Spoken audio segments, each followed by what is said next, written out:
Another year has come and gone. Are you wondering what the future holds? Are you struggling with the decision about love, money, your career, your family?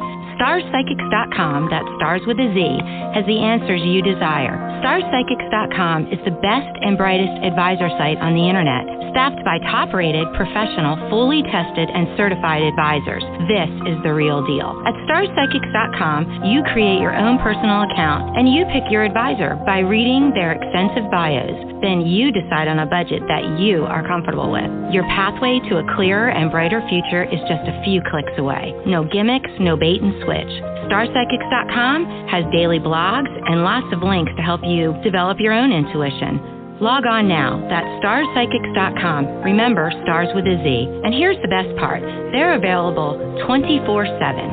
StarzPsychics.com. Remember, Starz with a Z. You must be 18 years or older. Your future awaits. Hello, this is Natalie, also known as Starzcast, which you hear every week. I tell you who I am. But for those who are just listening for the first time, you'll know. Just look up Natalie on the internet and you'll find me. But anyways, I have a beautiful guest today. Her looks and things that she's done, not personality, just the things that she's done and what she's about. But first I want to talk to you a little bit about mysticlivingtoday.com. The November issue went up today. It's a big one. I didn't realize how big it was, except that I had a few people sending me things today, and I had to put them in real quick. But I don't mind doing that because I love it. That means people love what I do. I love what they do, so it's really, really great. It makes me feel good. I sit in my chair when I do this, put my headphones on, look at my monitors, and I'm just like in another world because I read everything that I put in. And, the links and all that kind of stuff. So thank you to everybody. And that's up. If you care to submit for December, you can do that at any time and just email me at Starzcast, S-T-A-R-Z like in zebra, C-A-S-T like in Tom, at mysticlivingtoday.com. And if you want to submit something rather than just, write to me, you can. I need an image. I need the article, excerpt, poetry. I take mostly everything. I've never refused anybody yet, never. But I've been blessed, though, because the people that contact me are, they're like us. They're all like us. They're not out there in the left field or right field, and they're all about humanity and spiritual. And, it doesn't have to be a spiritual article. It can be anything that's good. Like I said, I've never refused anybody. And the magazine will be 25 years old in January, so it's going to be a new launch of my Flip magazine. And I'll be having, half-page ads, quarter ads, cover. It's going to be really gorgeous. I'm really, really excited. I have help to do it. I do all the article stuff, and she'll put it in, and we'll go back and forth, and she's just top drawer. Her name is Amber, and she does a lot of work for me. I also have another gal named Judy, but Amber is going to be helping or mostly putting together the new Flip e-zine. There's not that many online, but I thought for the 25th year, and I was thinking just a little bit ago, how did this, I know how it began, but look at the time. How does time go by so fast? I don't know. It's still as fresh as ever, and I still love doing it, so that's perfect, just perfect. But anyways, you can send me anything you like that's in good taste. Poetry, I have a lot of poetry this time. It's just a really big issue, so go look at it, mysticlivingtoday.com. Now, the other site I have, of course, is Starz with a Z, psychics.com. That's the one with all of my advisors on, and it's going to be undergoing a major change. The design will be different. I'm adding telephone readings. I'm adding video. It takes time to do it, but it'll be worth it. I've got like 30 advisors that want to come work with me.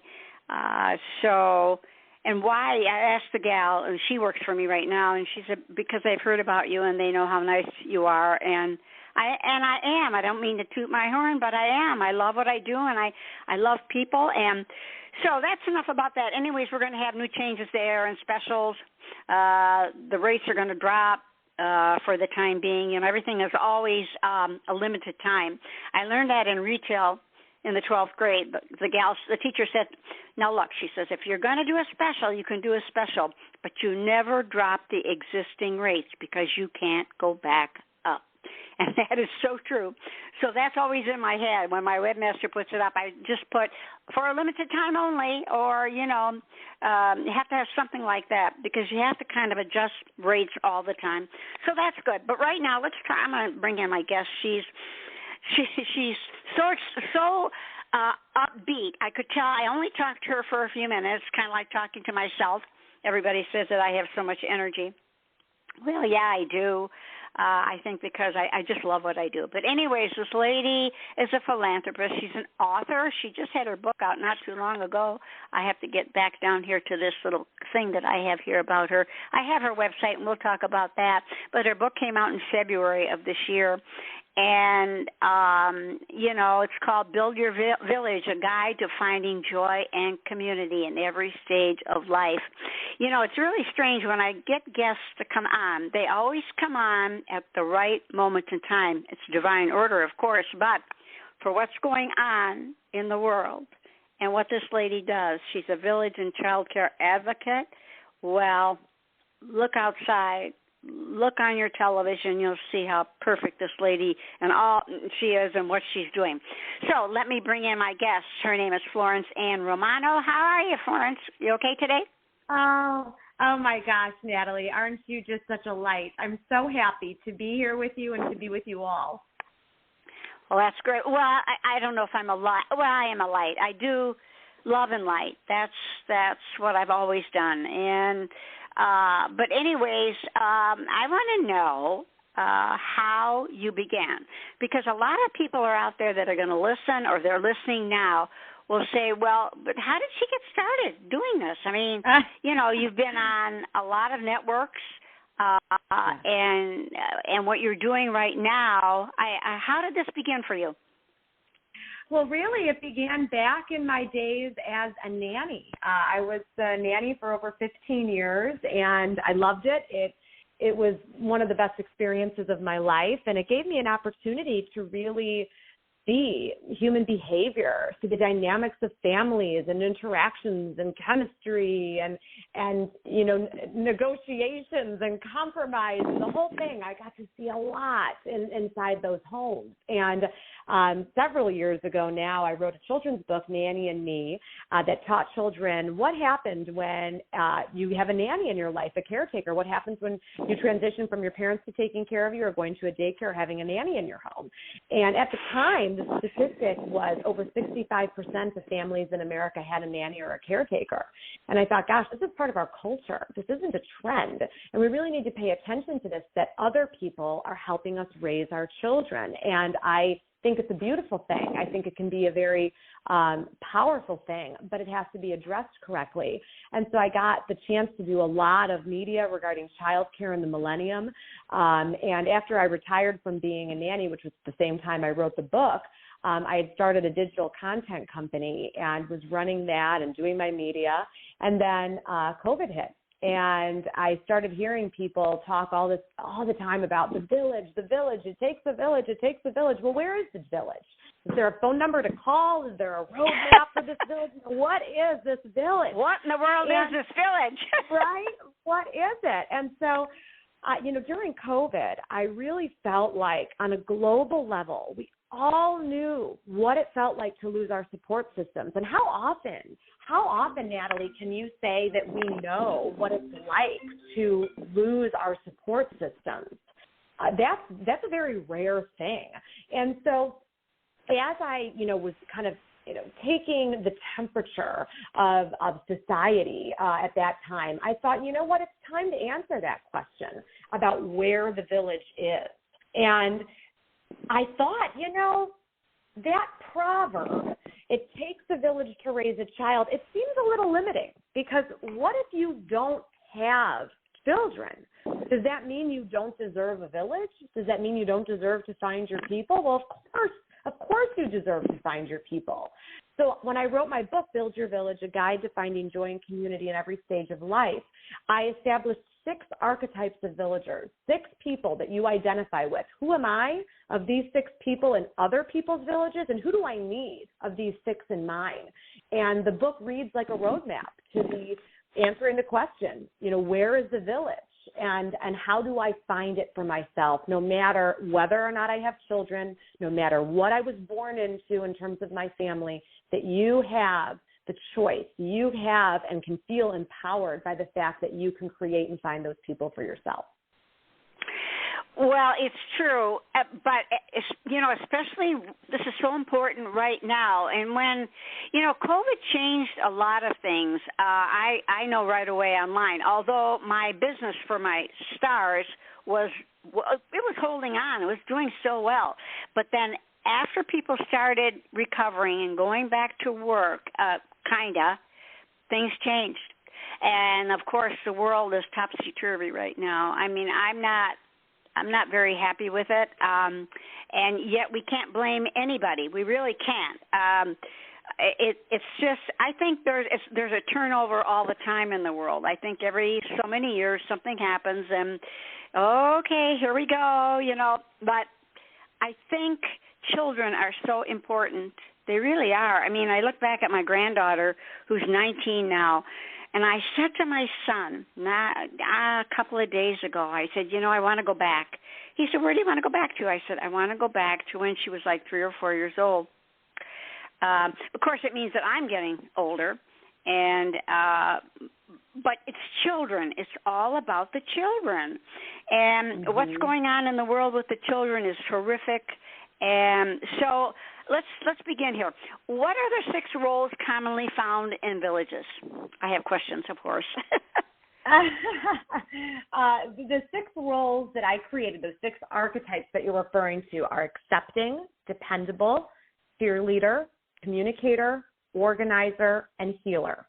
And I know I said that fast, and for everyone listening, I say it fast for a reason, because what I think happens naturally for people as I start saying those words to you, it's just natural human behavior for you to start thinking in your mind, oh, that person probably fits that role, or that person probably fits that role, just from context clues, right? And so that's the point. That's where we start, is starting to figure out, well, kind of, for lack of a better term, where's the low-hanging fruit? Like, what do we currently have in our little, ecosystems of our life? And then as I give definitions to these, as we talk more about it, you'll start to be more specific.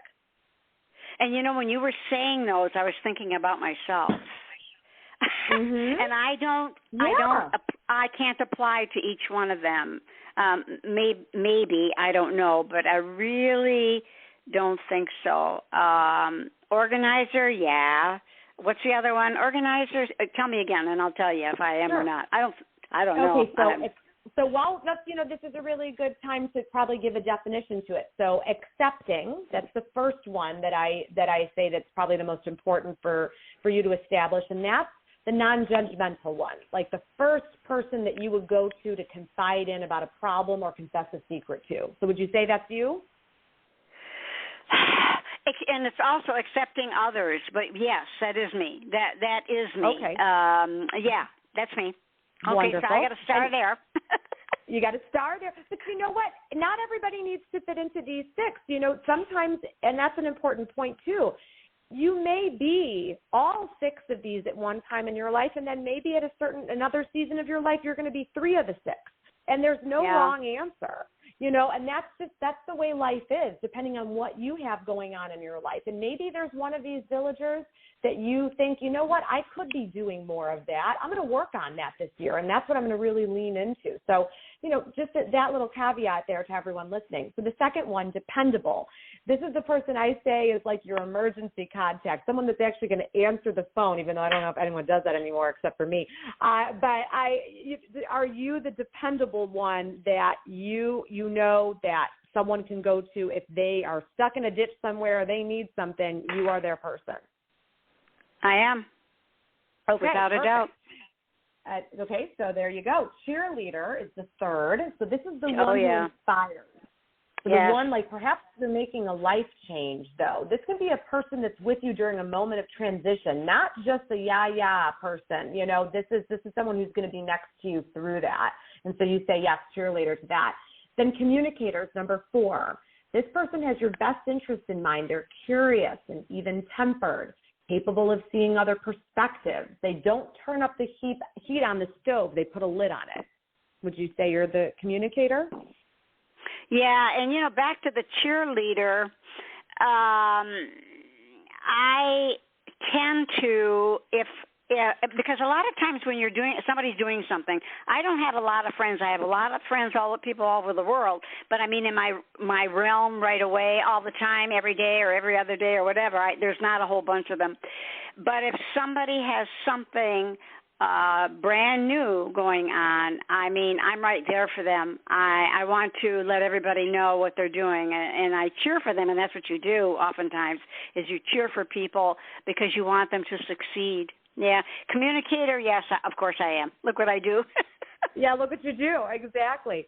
Then organizer. This is the person you can delegate to and who gives you the peace of mind to be able to release that control. Think of decluttering both your home and your mind. I do it a lot. Yeah, I do it a lot with my online work. I'm really not the organizer. I have really one girlfriend, and then I have my family. I have my daughter-in-law, my son, and my granddaughter. I have a goddaughter, but she's far away from me. So I wouldn't say it would apply. It applies more to me in the work field. Because I'm able to, again. Yeah, because it's expansive word. I mean, you can be an organizer in anything. At home, for myself, no. No. But for everybody else, yes. And I think part of it is what you put the importance on for your life. Like for me, I always put myself in the category. I'm like a slob. I'm not really a slob, but you know what I'm saying? I don't. It's not so much about me. How I look, how I dress. It's just what I am. That's the most important thing to me. And that again goes with you can look at somebody and not even know that they're a billionaire. That doesn't matter. It's not going to matter to me, and it shouldn't matter how I am. But yeah. But organizer I am. Oh, yeah, I let go of stuff. And, I mean, it comes back and they'll say, Natalie, does this look good to you? Do you want to approve it? Or yeah, but I let them run with it. Yeah, I do that. Oh, yeah. And I think, again, there's, lots of different variations of that, certainly, being an organizer in your life, and that's a broad definition. But I appreciate how you're applying it to different facets. And then the last one is healer. So this is the one who walks next to you through it, whatever the it is in life. But an important disclaimer to this is it's not a person that is there to fix you or the situation. This is your consciously compassionate, true North Star in your life. And yes, they do make you feel better. But it's very dangerous, I think, in life for us to ever look at a person and think they're going to be the answer. They're going to fix me. They're going to fix it. It's much more important that we have someone that's standing next to us and walking through it with us so we don't feel alone. Right. I really don't have anybody like that. I don't. I don't. And I don't. Maybe because everybody feels that I can do it anyhow myself. I don't. I'm a self-starter, but to have somebody stand with me, I watch people closely, and I have one really nice girlfriend. My best friend passed away, but she's not too far. But she does things for me or with me, but I still don't know. I don't know. I guess she would. I guess she would walk with me, I suppose. It's so difficult. It's so difficult. But I'm most of these things. I really am. And I guess I'm lucky. Yes, you are very lucky. You're very lucky to be those things, and you're very lucky to have those things. And I want to touch on the healer for a moment, because you revealed something very honest, about your life right now, that you feel like maybe that's a person that's missing. That's a role that's missing. And it is, yeah. I always tell, right? And I always tell people that what's interesting about this work that you do, because this is inward work that you're doing on yourself in order to get where you want to go. In order to get this village, you are going to have to be very honest and vulnerable with yourself. But sometimes you look at, again, your ecosystem, your life right now, and the people that are in it. And based on those definitions that I gave you of those 6 archetypes, perhaps you have people that are sitting in the wrong seats. Maybe you've cast people into these roles in your life where they should not be sitting, that you're not playing to their strengths. Perhaps you're asking someone in your life to be your healer, but that's not their skill set. They're really much more the dependable one. And that's an important note about how we cast people in our lives, like a movie or a play. That's really what we do. Are you setting them up for success, or are you feeling like everyone's failing you? Well, do you need to look at how you have cast the people in your life in order to actually find out whether or not you're being supported appropriately, and then looking at yourself? Am I supporting people appropriately? Am I set up for success in those villages that I'm a part of? So these, again, these are deep questions. And I'm thinking too is they don't really have to be people who you see on a regular basis. I have people online that like the one gal that's doing so much for me. I mean, yeah, I pay her, but there's just something about her. She's always uplifting. She's always, it's not easy what I do. I have a lot of things going at one time. Sometimes I say I need a job, and then I think, well, where would you have time for it? But it does. It's really like my one site. It's really difficult. I had some difficulties there. And what does she do? I guess she's probably within that. It's not the lady that I see. It's not her. But I think she, I'll say, oh gosh, this is going on, or what's going on, or why can't we do this, or why can't this go on? And right away she comes up with something. We talk on WhatsApp, and she's in the UK, and she'll talk to me, and then she ignites something in me, and I don't even know if it's what she says or what. But it gives me this enthusiasm, because it's real difficult when you do what I do to stay up high, because people disappoint you, for one thing, but you can't. But then I have this real connection with God. I don't know if you do or not, but I do, and so I just have a little chat with Him every morning. Like when things were going, and I say this on every show, when things were going really bad with the one site that I didn't even know if I was could continue, because I need the money to come in, right? And for 2 weeks I had nothing but, oh, this is happening, and then I'm trying to finish off my trademark for the name and for my tarot cards, and all this was coming up, and it was a mess. And, I sat down and I had a little chat with God, and I said, look, I have been of service all my life. I've saved people's lives. I've done all these things. Now I just need a little help. I don't need you to do it for me. Just open the door. I will go through. And if it's to be done, I'll do it. I'll do it. There's no doubt. I'll be right there by your side. I'll do it. And so, but sometimes I just disappoint myself, because I expect everybody to be like me. But Florence, they're really not. And they're not like you either. Right. There are people who just slide by, and you talk to them about, I end the show with a phrase, believe in things you cannot see. They really are there. Well, they think I'm nuts. They think, well, really? No, I'm not nuts. Right. I've seen things. I've had things happen to me, and I know it's real. So you got to remember, people are not like you, and they're not like me. And somebody told me once, it's the level of your life. It's where you are. There are people who are of service, and there are people who expect service.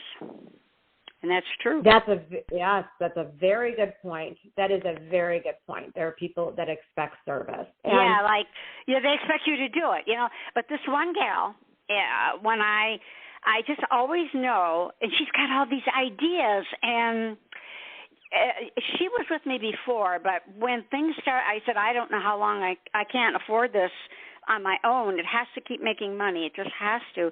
And then last week, another door opened for all of these advisors that have heard of me. They've known of me, and they're on all these sites. I mean, there's thousands of them, and she told me, she says, they all know about you. Just get the phones and the video going, and you'll be golden. I said, well, you have to understand something. It's not me who wants to be golden. I want all of you to be golden. I'm just, it'll be good for me. I mean, I've accomplished something that I've always wanted to do, and that's to make every single person busy and making some decent money, and we don't rip people off. And she said, well, that's why they love you. She said, they really love you and they don't even know you. I said, well, you know, that makes me feel good. That's a lot of people. And so that was one phase. And so I told my gal, and I said, and she said, well, how did this happen? I said, well, you know, I have chats with God every day, and sometimes it's like more like a dissertation. I'm not real happy. And like what's going on in the world, you know, I'll talk about that. And I'll say, no, what do you call all of this that's going on? We need to get a grip on this. This is wrong. All of this is wrong. And I know what's right and I know what's wrong. But that's what she told me. But she sparks me. She makes me go deep. You know, she's the one. It's her. It's not anybody else. Nobody else. Now, I have a son who is very similar to me. I can depend upon him, and he's the only one in my realm. You know, I mean, she's in the UK. I can't. If she was around, yeah. But you know what I'm saying? Him. Right. And the reason is because he's so similar to me, and he's so giving, and we do it to a fault. You probably do it also. But you have to say, well, okay, you know, I can help you with that. I can do that. No, you don't have to pay me. But if you look around and see what's coming back to you, I have great health today. I have great health for my age, and I look good. And I always say to my son, you see, it comes back to you in a way. Maybe you didn't give it out that way, but you're going to get it back in a different way. And that's true. Mm-hmm. But he's a dependable one. You know, I mean, he does a couple of different jobs. He drives 2 limos. He's got a limo service, and oh my God, he's so good. He drove Marie Osborne over the weekend. Oh, and he met Bette Midler. I mean, he's just into all of that. But he's so kind and so. But he gives it to me. I'm just the mom, you know. He's just wonderful. He really, really is. So that he's dependable. Oh. Yeah. But you know so what? I hope everybody has. You're mentioning an important thing, which, you know, when we're doing this work, this village building, you know, we're looking at family. We're looking at friends. You know, we're looking at the people who play enormous parts of our, you know, are in enormous parts of our lives. I talk about in the book the idea of primary versus secondary villages. And what you're referring to in terms of this, in terms of your son, that would be considered your primary village. Your son is in that primary village. And a secondary village, it could be your barista that you see every morning, that you have more of a relationship than other people in your life because they give you that caffeine fix every morning and you know about their kids and their lives. And I think it's so cute how those relationships can be really important. But secondary villages also come during different times in your life, different seasons of your life. So, for example, perhaps in your community, you've heard of a family that has fallen on hard times or they've had a death in the family. And there's a meal train that's been established, and you're going to be a part of that meal train. Or you have a neighbor that, you know, is going through the sudden loss of a spouse, and, you know, you're going to keep checking on them for a while, you know, inviting them to things, you know, maybe dropping some food at their house or asking if she wants to go get her nails done, something like that. And maybe you're going to be that cushion for a bit, that airbag for a bit for that person. And eventually that person gets back on their feet and life just kind of takes over into that natural rhythm and you're not as present anymore. That's right. Okay. It's okay that you're not always going to be in someone's life at the same intensity that you came in forever. Sometimes it is just for a season. It's just for a reason. But it doesn't devalue your place in that person's life or devalue the role you played in that person's life during that time. Yeah, I can think of like my neighbor because I lost my husband 12 years ago. He had Alzheimer's. It wasn't the nice kind. I kept him home, so my life was in his hands. Literally, he really tried to hurt me. But I had a neighbor. She was working in the beginning, but then she stopped working. She was right next door, and she was really kind. She'd send over little brownies that she'd make. I mean, I don't eat a lot of stuff like that, but she would do things like that. But then, all of a sudden, she changed. She pulled herself away, and it bothered me, but, you know, that's the way life is. Sometimes people are in your life and then to serve a purpose, to help, and then they're gone. Well, she moved away like 2.5 years ago. I have yet to hear from her. Oh, my gosh. Oh, yeah. Well, there was issues going on over there, but besides that, she was the one that I can think of that, you know, everybody was working in my neighborhood. Nobody was home. Nobody could help. I would go to it was awful. But anyways, even my daughter-in-law worked, my son worked, my granddaughter was little. We didn't keep her around him too much, as much as we could, if he was okay, if he was having a good day. But it's strange how your life really switches. It's like a light. It's this way, and then all of a sudden it's this way. So it's been 12 years, but I still have problems with it because of what happened to me. But that's life, right. You know. But you do have people that come and go that help. Right. Other than that, I really don't know my neighbors that well. And you know what, that's okay. You know, I'm just using one example about neighbors. You know, there can be secondary villages in a lot of different ways, and it's not just necessarily in your vicinity. But something else that I think that you're touching on that's very important is, you know, you're isolating different times in your life and revealing to me how you felt about how people showed up for you or how they didn't, or when you felt disappointed by the fallout, perhaps, with someone, or the distance. And I have a chapter in my book that is about when the village burns down or when the village is lost. Goodness. Right? And sometimes you burn your own village down. Natalie, I'm going to say that. Sometimes people do sabotage their own villages, and they burn it down themselves, and then they have to rebuild it. And one thing I'm sure you talk about a lot, maybe on the show and with different guests, is the idea of forgiveness. Because people always ask me, right? You know, what happens when you have burned a bridge or you've had a falling out with a friendship and you regret it and you want to try to repair it? And I always quote, my favorite quote about forgiveness is giving up the hope that the past could be any different. And that's good. That's good. That's it. Right? That's exactly it. If you believe that, you know, if you believe that you can't change the past and that's how you're going to move forward, then great. But it's going to depend on that person you're looking to rebuild with. Sometimes that person may not be willing to go there with you. It might just, the hurt might be too much or whatever it is. It depends on how much water is under that bridge. But certainly things can be repaired. They can if both parties want it. And sometimes it's going to take more than one attempt on your part to be able to do that. So, you know, this idea, right? You know, so, I mean, do you feel like you've experienced that in your life, Natalie, with forgiveness and having to rebuild? Well, I don't really have to do that. And I was thinking of this other person that I went to kindergarten with her all through school. And she got upset about something. It's a long story. I mean, I didn't do anything. She just didn't know the whole story. And she hasn't talked to me since, and it's really a shame because I've known her since 2016. She hasn't talked to me. Wow. She was just a friend that I had that we were in, Girl Scouts. I mean, I was in kindergarten with her, but it was her interpretation of what happened, and it was totally wrong. And she should have let me explain, and then she would have kicked herself. She would feel horrible.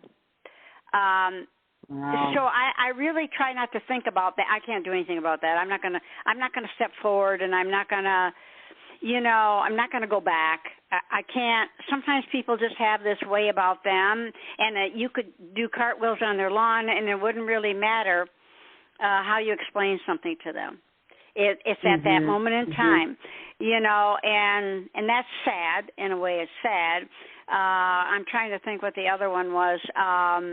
No, not really. She was the one, but she was the one that just totally misunderstood. And then the one, my neighbor, next door, I think to myself, well, what if she were to call you sometime? I would talk to her, how are you, and all that. But she decided to cut things off.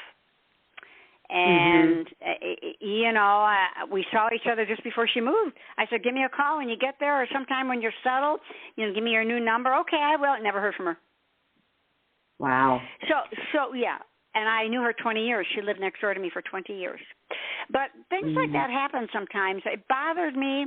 And then I thought, things are going so nice, and I have other people that have stepped in. Maybe they're not next door. Maybe I can't see them, but they're just as much important to me. They make me, they fill all that in. And but you make me think about things. And my goddaughter, this was her mother that passed away. She was my best friend, and she texts me every single day.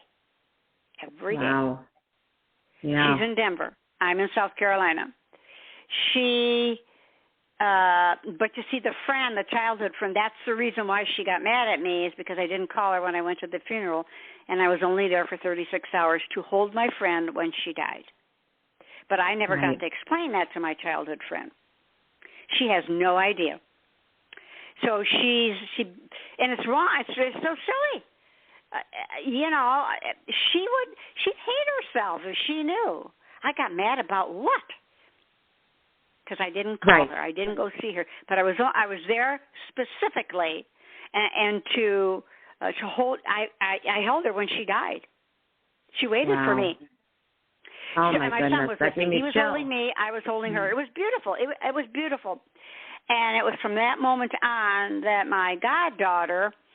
We had this bond before it, but before my girlfriend passed, she said, I'm not going to worry about, her name is Heather, I'm not going to worry about Heather. I said, why? She said, because she'll always have you. Mm-hmm. That was the greatest. That was the greatest thing somebody could tell me. And she has not missed a beat. Sometimes she'll go out and party or something, and it'll be like 1:00. I'll get this little text with a heart or something, Yeah. But so you see, it's and you have to look at what's around you. Don't look. I can't look back because I can't change any of that, and it would be an awful lot of effort to change it. And to make it right, right for what? Now, I'm not, I can't see either one of them, so I'm not going to, but it was a big mistake what my childhood friend did. She assumed without talking to me. Right. And she didn't talk to me. And so that's something, sometimes you can't build that bridge again, No, you bring up a really important point too, though, Natalie, about communication, and a lot of what we're talking about here too with this village building takes you talking to people, takes you advocating for yourself, takes you maybe to an uncomfortable place. It's going to stretch you a bit in terms of communication or putting yourself out there, whatever it is. But I know you'll probably agree. I so often find in life that so many things that go awry, so many things that go left or get twisted are because communication was the issue. Yeah, it was exactly. If you could just lead with that, if you could just say how you feel, and you could say how you feel without saying it mean. I always say what you mean without saying it mean. If you could just communicate effectively, so much of what makes life hard would be eliminated. But not everybody is built with that language or built with that maybe emotional maturity or that emotional evolution, perhaps. It doesn't come naturally to everyone. Sometimes we need to learn that language, and we have to be aware enough to know that we want to learn it or that it's something we need to work on. But again, that self-actualization or that self-awareness, that's also part of the problem, communication and self-awareness. A lot, if those things could be, firmed up and solidified, and that would, gosh, a lot of our world would be different today in so many ways. Oh, yeah.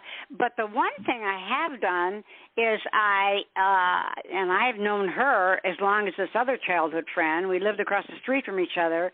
We lost touch with each other. She was in my wedding. I found her on Facebook. She's called. We've talked to each other on the phone and laughed about when we were little girls, how we would dress up in high heels and long dresses and hats. But you see, I connected with her again, and she said to me, she said, I know you tried to contact me, and she said, I don't even know why I didn't respond. I said, well, maybe you couldn't at that time, but you see how people are? But she said, you let it go for a while, and then you came back again. And she said, I kept thinking to myself, I've got to talk to her. And it was her mother that really raised me, not my own mother. I did not have that great of a child. I was an only child. But it was her mother who taught me how to bake, how to knit, how to do needlepoint. It was her mother. It was her mother that set up my wedding day, not my own mother. It was her. So you see, the bond was there, and we talked about it. And she says, I remember. She said, she says, I don't think anybody knew what you were going through. I said, I probably didn't know. I just latched onto something else. I don't know how I did it when I was a little girl. I really, really don't. I was alone a lot, and the one gal who used to do the show with me, who passed away, everybody leaves me, but she passed. She told me, she said, listening to you, because we started talking on the phone, she said, you could really be hell on wheels, she said. You missed so much in your childhood. I didn't have birthday parties. I missed so much. And she said, but look how you are. You're like the opposite end. Right. She said, so I have come to the conclusion about you that when you were home alone, she was a medium, you had angels with you. You didn't need people, Natalie. You didn't need them. You were being worked with. You were being taught all of these beautiful things that you – now look what you do, she said. Now, she has since gone probably I don't know, 4 years now, I think. I really miss her. But she said, and we did a show and we used to do topics. She said, Natalie's a perfect example of how when you're little, you don't have to turn out like that. I mean, she said you could be vengeful, you could hate everything, you could want to get everybody because you didn't get these things. But she said, you're like at the other end of the world. Right. And she said, I figured it out. She said, that's what you are. That's what you are. Right. She said, and that I'm not like you, and there isn't anybody else on earth like you, because she said, I really feel, and I almost died, and I had something appear on my back wall. Yeah, but so you see, the spirituality was put into me even when I was a little girl. Of course, I didn't know what it was. I mean, I just walked around and, my dad would take me to the airport on Saturday. I'd watch the planes fly. I learned so much. I want to fly. My dad taught me everything about planes. And my childhood friend, she mentioned it. She said, you'd always go off to the airport with your dad, and you wouldn't stay back with us and play with our dolls. I said, but Linda, your doll wasn't real. That's what I told her. Oh. Yeah. It wasn't real. Oh, she said, I never thought of it that way. I said, well, no, of course not. All you knew is, what does she want to go to watch the planes? But I learned everything. I learned about the slats. I learned, because my dad, that was his love, so he passed it on to me. And but I wouldn't change anything about my childhood. I wouldn't. And I don't really resent anything. My mother was my mother. She was the oldest of 10. She took care of herself. That was it. I was an inconvenience. But Maya, the lady I told you about, she said, I think you were placed with your parents. She said, I don't really think you chose them. They were chosen for you because you had to be in a certain realm. But she said, you had angels and archangels around. She said, I know it. I know because I've done enough psychology, and I know what you are. And she said, I said, well, I'm not going to change. I'm not. I am not. And don't you change either, Florence. No, don't you change either. No one should. No one should. You know, it's funny, you know, you talk about something you and I could, you know, definitely have another conversation about too, you know, that intuition that you're born with. I always feel that as we get older, you know, we're all born with it, but as you get older, it's kind of edited out of you. It's censored out of you in a lot of different ways. You stop listening to that intuition. And I think everyone has different intensities perhaps of it. But when I was younger, I used to say to my mom that I did not want the tooth fairy to come in my room to get my teeth. I'd leave my teeth downstairs.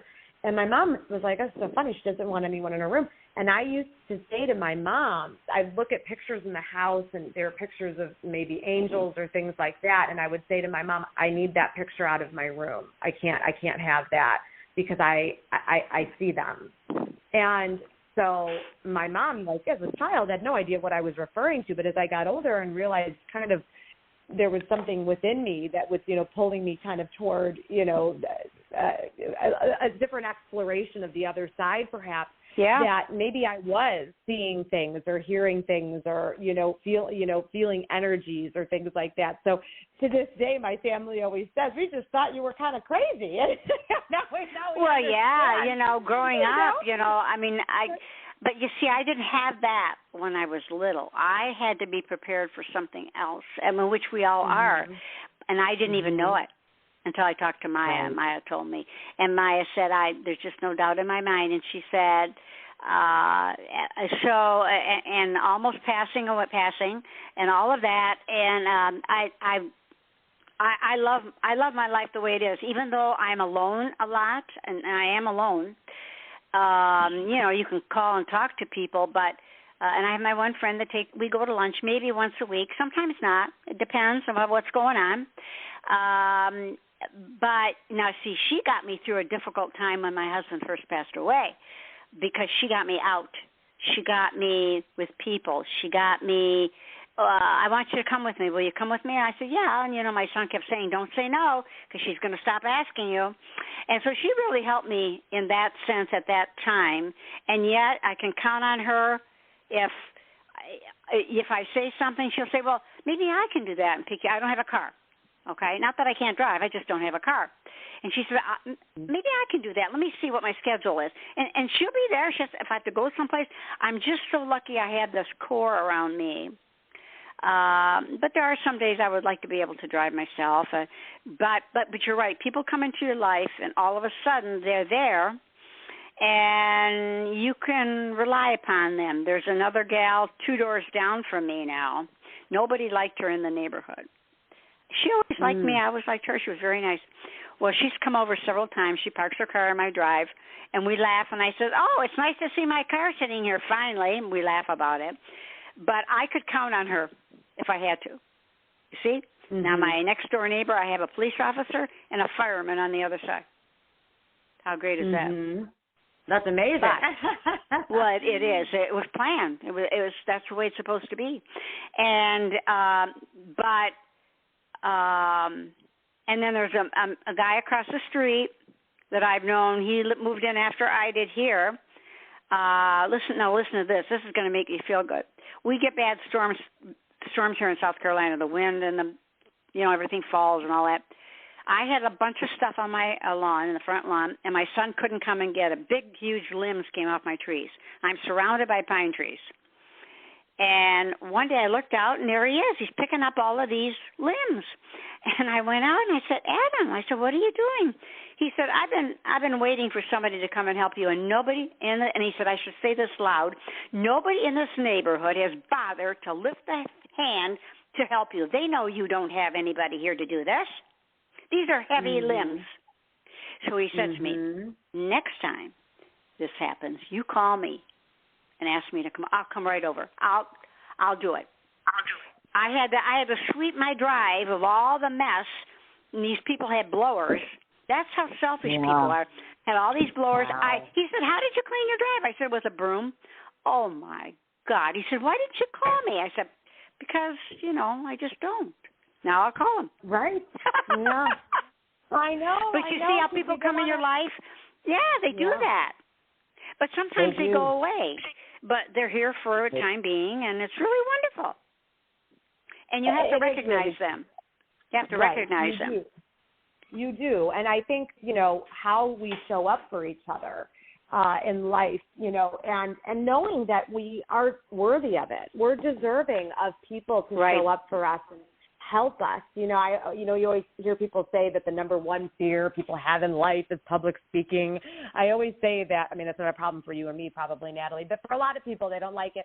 But, I think the second thing, and probably tied, maybe tied for the first thing that people might be afraid of, is asking for help. Asking for help is very difficult. I mean, listen, I'm single. I've never been married. I don't have children. I would like to do all those things one day. It just hasn't happened yet. And I laugh because, I live on my own, and I'm surrounded by wonderful neighbors. And I can't tell you that, a few times I've had to call my neighbor across the street, the husband, to come help me with something that I can't lift this, I can't do that. And, I hate making that phone call. I do. I hate it. Well, no, but, see, that's why he said to me, "Why didn't you call me? You had my number."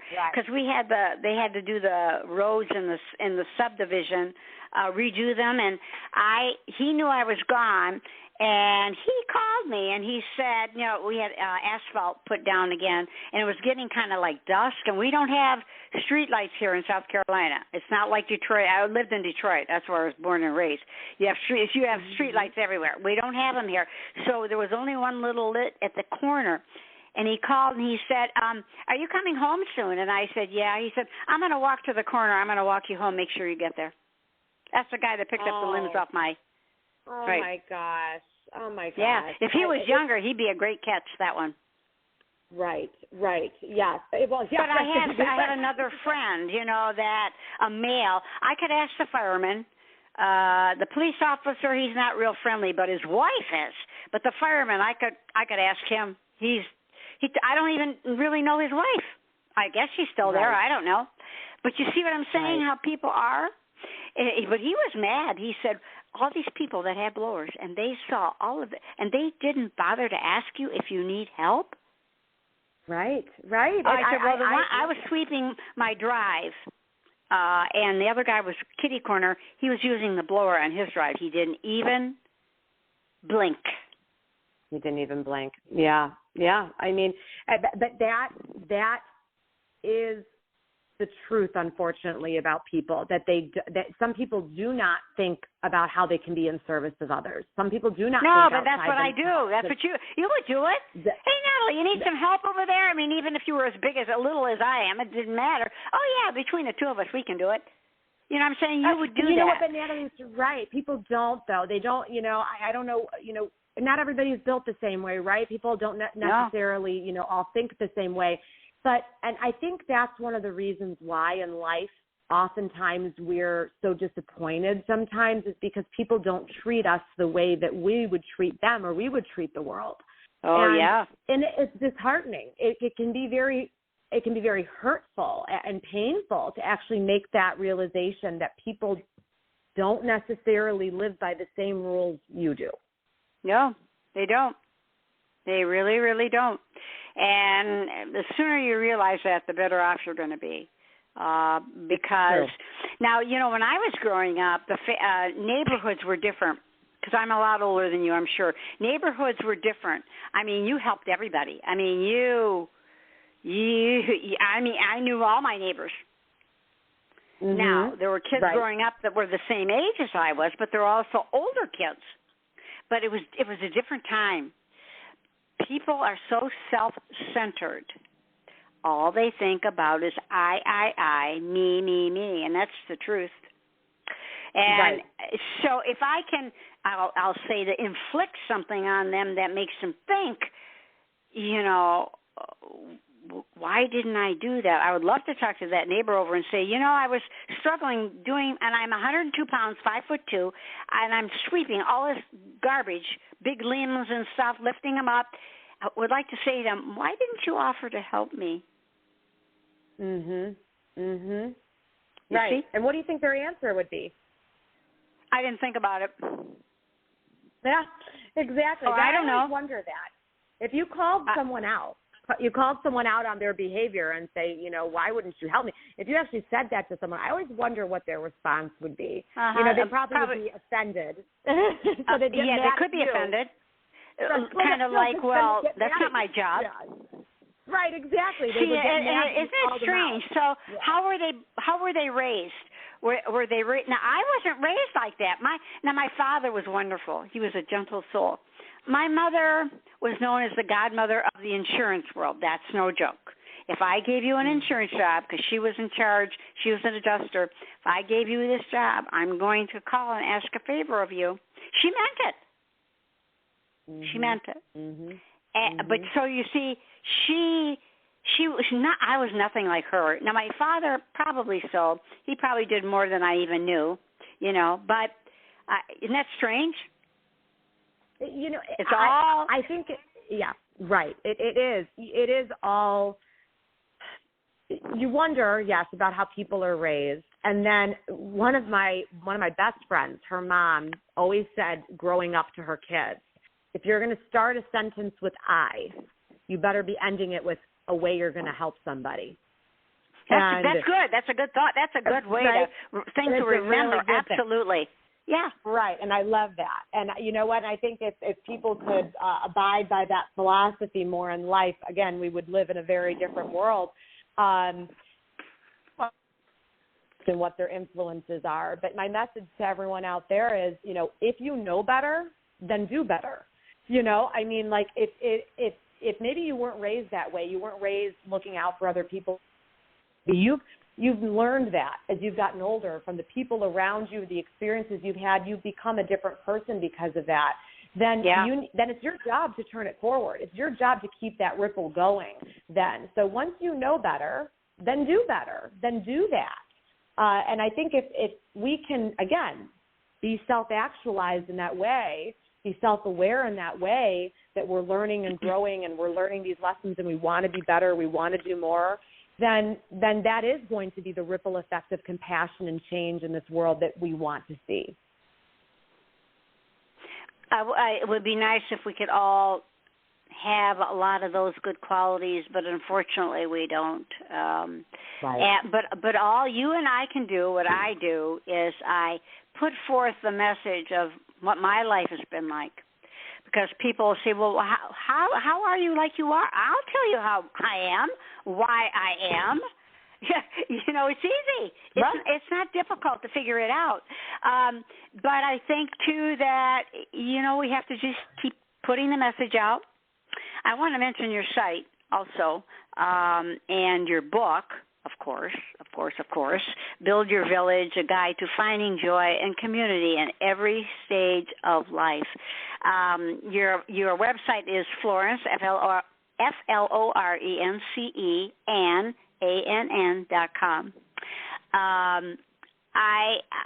You have such a great message to put out. You really do. Thank you. Well, you do, but it's really strange, and I have to ask you this. Why did you want to be on my show? You've been on some really popular places. I'm certainly not well-known I know Angela loves me. I don't have to worry about that. Yes, Angela does love you, but we subscribe to a lot of the same ideas. And even after the conversation today that we had, it gave me a lot to think about. And I really appreciate learning, like I said, always being the student and talking to people that are like-minded. And so you gave me a lot to think about today, too, about how different seasons of life also present different challenges. You've been so open and honest with me about your personal life, which I appreciate. And I take that with me, and I hope that can be part of my story then in helping guide people, through whatever it is that they're going through. So thank you for being so vulnerable and it'll be and in your next book. You're going to do another book. There you go. See that? No, thank you. And then you're gonna see what a beautiful person you are. I don't. But people that come on my show are all. I had only one man. I've had men on my show from all over the world. A man who actually hung up on me because, he was all that he thought he was, and I thought it was going well, and I thought he just got disconnected. But then I found out he hung up on me, so I told the publicist, and she told me, she said, that was uncalled for. And she says, and I'm going to tell him. I said, well, this is probably my 303rd show. I've been doing this for 10 years. I'm not a newbie at this. I know how to talk to people, and I think he was expecting more of a Q&A, so it would be about him, and he didn't like that. I've never had anybody ever say anything negative about talking to me on the radio. I mean, I love everybody. I love to have everybody on my show. I used to do 2 a week, and I had to stop because my magazine got so big and the other thing got so big. I mean, I run out of time. I need some time for myself, and that's another thing you have to do. Take time for yourself. Right. Absolutely. Absolutely. Well, you are a joy, and it's been wonderful talking with you, and I would love to anytime. Same here. Same here. I want to ask you, your last name, is it Italian? It is. I am an Italian girl, Romano. So am I. Oh, I love it. I always like a fellow paisan. You know, you're familiar. Yes, we have to do related. that. Was it your parents, both your parents, or what? Both your my father? parents are Italian. Yes, both my parents. Yes. There you go. Well, you're beautiful. I looked at your site, and I was looking at this thinking, oh, my gosh, how pretty she is. Look how pretty she is. Oh, my gosh. Well, ditto. Right back to you. Thank you so much. You're so sweet. Thank you. Well, you have a great life, and if you write another book or you have something else you want to talk about, you let Angela know. I'd be happy to have you on the show again. Absolutely. I absolutely will. I mean, look at how the time went. We could talk about it's like we've known each other for years, and that's what's nice about it. I feel the same way too. I feel the same way, and that's such a blessing in life. So yes, absolutely. It is. Well, you have a good rest of your day, and to everybody listening, go to FlorenceAnn.com and look at what she's doing, and she's got her book out, and it looks to be like a beautiful book. I might have to have Angela send it to me. You know what I'm saying? Sure, absolutely. Have her send it to you. I'll wrestle her up. She's just the best. I've never talked to her on the phone yet. Some of them I do, but I haven't talked to her yet. Soul. Yes, have a great evening, Natalie. You're just such a joy to work with, she said, and you're always, you answer my emails. Well, that's what I do. I answer emails.